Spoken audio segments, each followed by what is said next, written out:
Às 11h09, nós estamos recebendo aqui nos estúdios da CBN o Dr. Luiz Cláudio Berman Martins, cardiologista e membro da Sociedade Brasileira de Arritmias Cardíacas. Dr. Luiz Cláudio, bom dia, seja bem-vindo à CBN. Bom dia, obrigado pelo convite, pela divulgação do nosso evento. Então vamos começar a falar sobre esse congresso que acontece hoje em Santos. Isso é um congresso desenvolvido pela Sociedade Brasileira de Arritmia, que o congresso é feito no mês de novembro, final de novembro, início de dezembro, que esse ano será sediado na cidade natal, Rio Grande do Norte, que contará com o 20º congresso que vai ter. E é feito o pré-congresso nas cidades brasileiras, e aqui, esse ano vai ser feito agora, hoje, às 19h30, lá na cidade de Santos, lá no final do Canal 3, no Hotel Mercury. A partir das 7h30 da noite? A partir de 7h30 da noite, que o principal foco vai ser os cardiologistas, os estudantes, né, que a Baixada tem basicamente 2 faculdades de medicina, valendo também para os cardiologistas, para renovação de título e para a população que trabalha nessa área também. Qual a importância desse congresso para a nossa região? A importância nessa região principalmente porque 2 coisas que a gente, basicamente, a população da Baixada, a população realmente, a porcentagem, eu acho que tem 30% é maior a população acima de 65 anos, e a principal divulgação que a gente vai fazer vai ser sobre a fibrilação atrial. O que seria isso? Fibrilação atrial seria, então, a arritmia atrial mais comum, quer dizer, a arritmia acima da área cardíaca que afeta na população. Tem em média que a população acima de 70, 80 anos, 10% da população já tem a fibrilação atrial. E por que ela é ruim? Primeiro por causar perda da qualidade de vida e depois por causar o que se chama os fenômenos tromboembólicos, que é o chamado AVC, acidente vascular cerebral, né? No caso, por embolia que pode levar ao AVC. E a outra coisa da cidade de Baixada de Santos que é uma cidade litorânea, que tem turismo, e também isso predispõe a maior número que chama de morte súbita, que a morte porque da principal causa é por arritmia cardíaca, 90%, né? E a divulgação de instalar o que se chama o DEA, que é o dispositivo elétrico, para prontamente a gente conseguir reverter essa arritmia, essa morte súbita que aconteça. Agora, a arritmia cardíaca que o senhor está falando, acelera o coração, diminui o batimento? A arritmia cardíaca seria o quê? Então, a arritmia, a denominação seria o batimento anormal do coração. Ela pode ser tanto acelerar com uma frequência baixa. Se a frequência baixa, a gente chama os bloqueios atrioventriculares, aí a grande maioria seria o emprego do marca-passo, né, que o paciente ele tem que ir para o pronto-socorro, colocar um marca-passo provisório e implantar, porque tem risco de ele perde a consciência, você não tem fluxo cardíaco normal, ele tem a síncope, que é chamada, né? E as arritmias supraventriculares, que a gente subdivide em 2, as atriais, que é basicamente dos 2 átrios direito e esquerdo, ou vem das veias pulmonares, né, ou vem do ventrículo, que se chama arritmia ventricular. A Sociedade Brasileira de Cardiologia está fazendo um alerta sobre a importância do desfibrilador externo automático, DEA, aparelho indispensável no socorro de vítimas de parada cardíaca em locais públicos de grande concentração. Nos estádios de futebol, por exemplo, a partida não começa se não tiver ambulância com esse aparelho. O que está sendo feito para que isso seja obrigatório, doutor, em shoppings, locais de grande concentração? E justamente tem que ser feito isso porque nesses locais que tem a população idosa, a população que tem, por exemplo, uma academia, no estádio, devido às fortes emoções ou a frequência cardíaca alta, o paciente pode ter um evento que chama infarto agudo do miocárdio, que leva a arritmia ventricular. Então, está sendo obrigatório ter. É punido, quer dizer, existe multa através disso, né? Para que a população tenha consciência disso também. Principalmente em Santos, como o senhor falou já, da importância da cidade litorânea, que tem a parte tem muita, que hoje em dia essas corridas que tem de rua, né, que tem o pedestrianismo, associado também tem que ter, e os esportes de lazer também na orla que existe. Agora, doutor, só para o ouvinte poder entender, o senhor chegou a citar agora há pouco que Santos, por ser uma cidade litorânea e também por causa da população mais idosa, teria uma predisposição maior, as pessoas terem problemas na parte de arritmias e problemas cardíacos. Isso. Por que isso aqui na Baixada Santista? Primeiro porque a prevalência é maior com a idade. Então, fibrilação atrial é maior, você tem 10%, você duplica ou triplica o valor de 50 a 80 anos, esse valor duplica ou triplica a prevalência da atrial. E da ventricular, as principais causas de morte súbita por arritmia ventricular é a doença arterial coronariana, que é o angina instável, infarto agudo do miocárdio. Então, acima de 50 anos e no homem e 60 anos da mulher, você tem uma prevalência maior do infarto agudo do miocárdio, que vai levar essa arritmia ventricular, a morte súbita.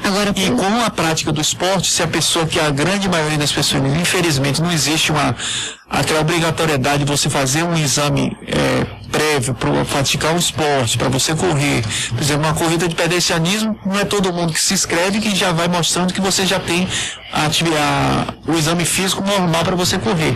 Quer dizer, eles escrevem que você vai ter aquele problema depois, mas não tem nenhuma como você...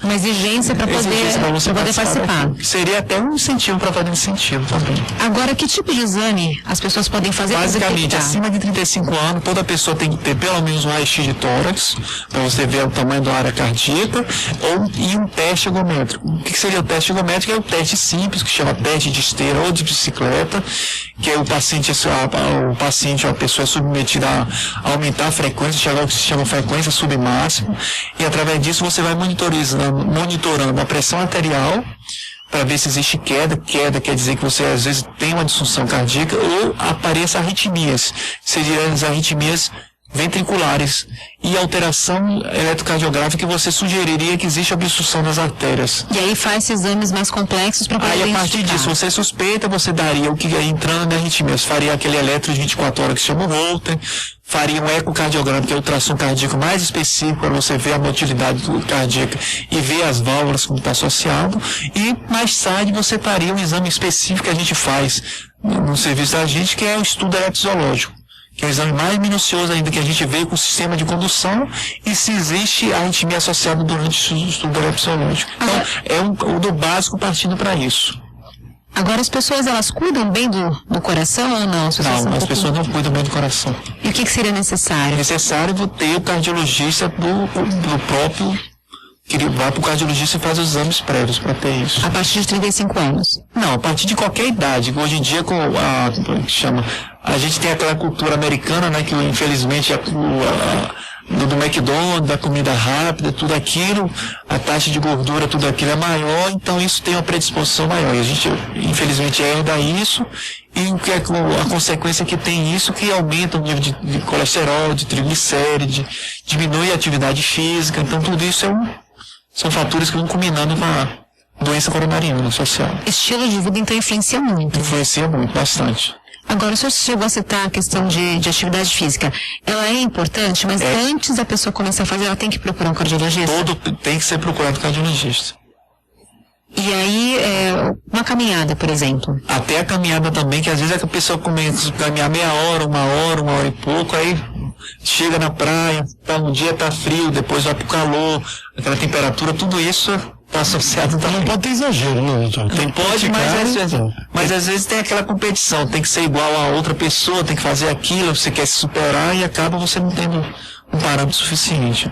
Agora, quais são as patologias cardíacas mais comuns entre a população? A população, a hipertensão arterial sistêmica é muito prevalente, a dislipidemia, que é aumento do colesterol, principalmente do colesterol total e do LDL. Aí vem associado também a diabetes, que é uma doença que chama síndrome que também afeta o coração. Afeta o coração devido às obstruções coronarianas que ela leva. E também ao aumento da área cardíaca.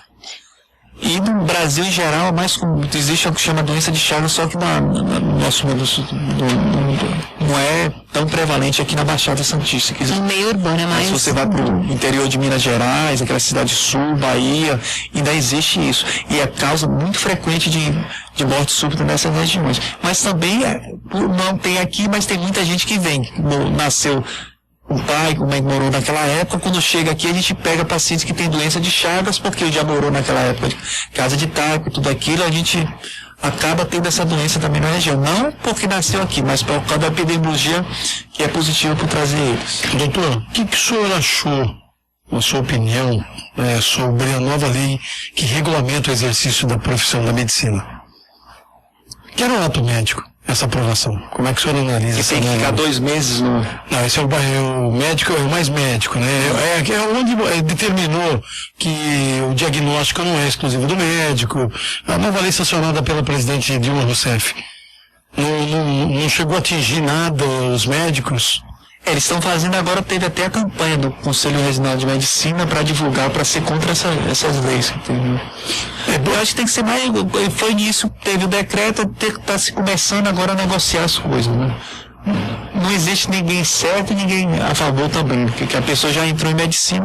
A verdade, a faculdade de medicina é uma faculdade cara, né?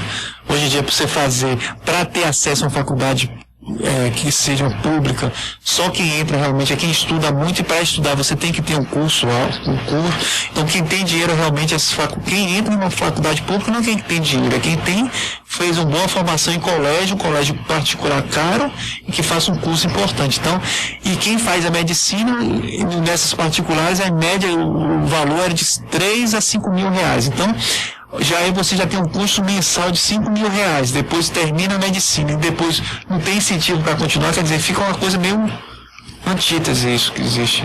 Nesse caso do mais médico, que tem os 2 anos aí a mais de serviço ao SUS. Eu acho que tem que ser uma coisa optativa. Quem quiser ir, vai, por exemplo, a pessoa se especializa em medicina, você faz 6 anos, depois vê no hospital tudo, depois vai para o setor público. Você quer se especializar em neurocirurgia. Eles dizem que 2 anos você consegue tirar desses 2 anos um ano para diminuir da residência. Só que você não está estudando a área específica daquela região, daquela área que tem. Eu acho que tem que ser optativo isso. Para ser revisto, na sua opinião. Tem que ser revisto.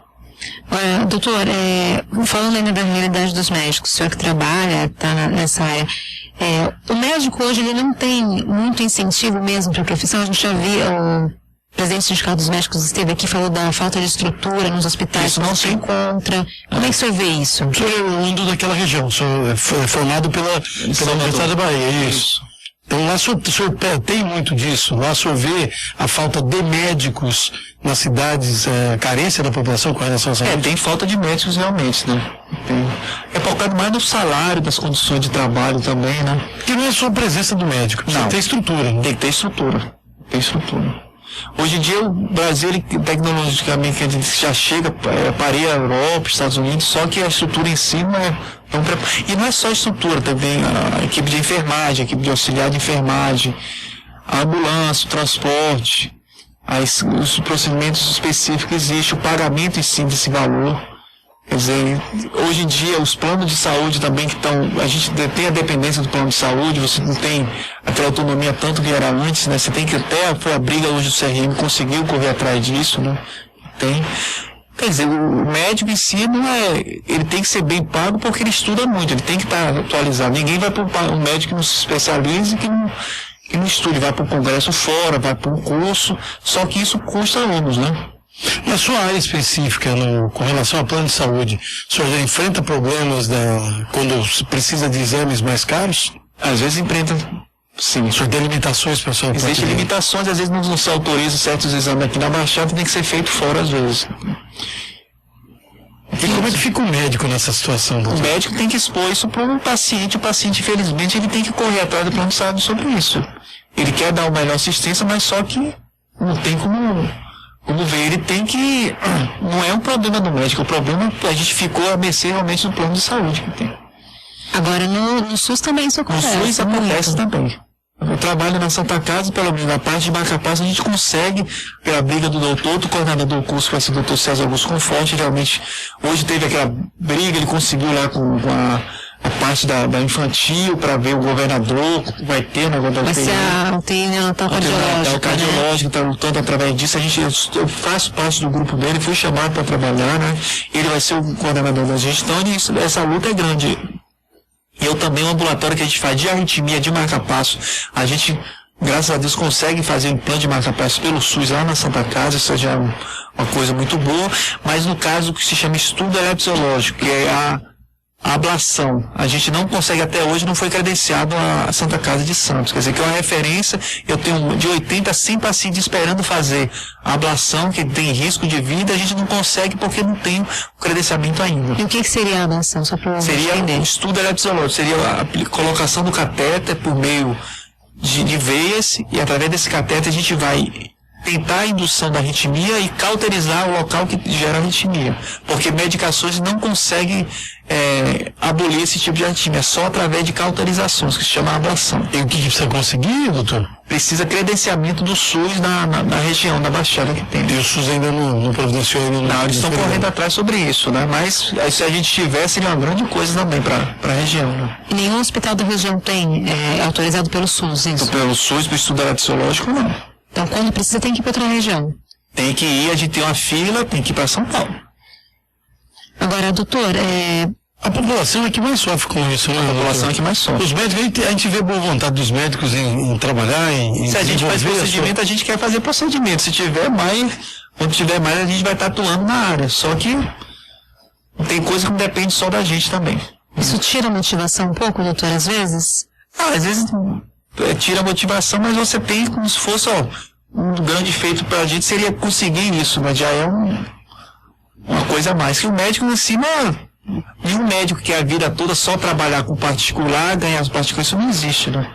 Pô, tu quer trabalhar com a população também, que o ato médico é o ato de curar, né, também, e a gente está inserido na sociedade nesse sentido. Tanto o SUS como o convênio, a gente convive com todo mundo, que gente que tem dinheiro, que não tem dinheiro, então o exercício da profissão tem que ser nesse sentido. Assim. Olha, doutor, para a gente também poder dar um alerta aí, quando uma pessoa deve começar a suspeitar de que está com algum problema cardíaco? Existem doenças que são silenciosas? Existem doenças... Existe doença. Primeiro, suspeitar, você tem que saber os antecedentes médicos das pessoas, né? Por exemplo, o pai e a mãe, se ele tem diabetes, se ele é hipertenso, se ele já teve acidente, se já teve infarto abaixo de 50 anos, na mulher abaixo de 60, se já teve alguma cirurgia prévia, já fez angioplastia na família. Se teve causa de morte súbita, que a morte súbita seria uma morte que menos de 24 horas, sem causas que você detecte, doenças valvulares. Então, primeiro um antecedente médico familiar. Tem gente que infarta com 35 anos que não tem, né? Hipertenso, diabético, não é nada, mas pela família já tem a predisposição e sabe que vai infartar naquela doença. A segunda coisa seria os fatores de risco. Se ele tem hipertensão, diabetes e outras coisas, você tem que correr atrás sobre os fatores de risco disso. E depois fazer os exames preventivos. Doutor, nós estamos chegando ao final da entrevista com o senhor aqui no CBN Santos. Eu gostaria que o senhor fizesse um convite, falasse mais do congresso. Então o congresso vai ser 19 de julho, vai ser hoje às 20 horas lá no Mercury. A gente está esperando o público de cardiologia, de médico da Baixada que tem, toda a região, né? Vai ser então debatido no congresso sobre a fibrilação atrial, a arritmia prevalente que existe. O tema sobre morte súbita, né, que a gente vai falar sobre o emprego do desfibrilador, cardiodesfibrilador implantário, vai falar sobre marca-passo, sobre a arritmia ventricular, vai ser bastante amplo isso. E a inscrição é no local? Inscrição no local, com o turno da Sobrac lá na região. A inscrição é no local mesmo, no local. Doutor? Local a partir das 19 horas lá. Tá bom. Muito obrigado pela presença aqui no CBN Santos e bom dia. Obrigado, bom dia. Aí a participação do Dr. Luiz Cláudio Berno Martins, cardiologista e membro da Sociedade Brasileira de Arritmias Cardíacas. Ele é graduado em Medicina pela Fundação Baiana para Desenvolvimento da Medicina e também tem especialização em Eletrofisiologia pela Fundação de Medicina da Universidade de São Paulo.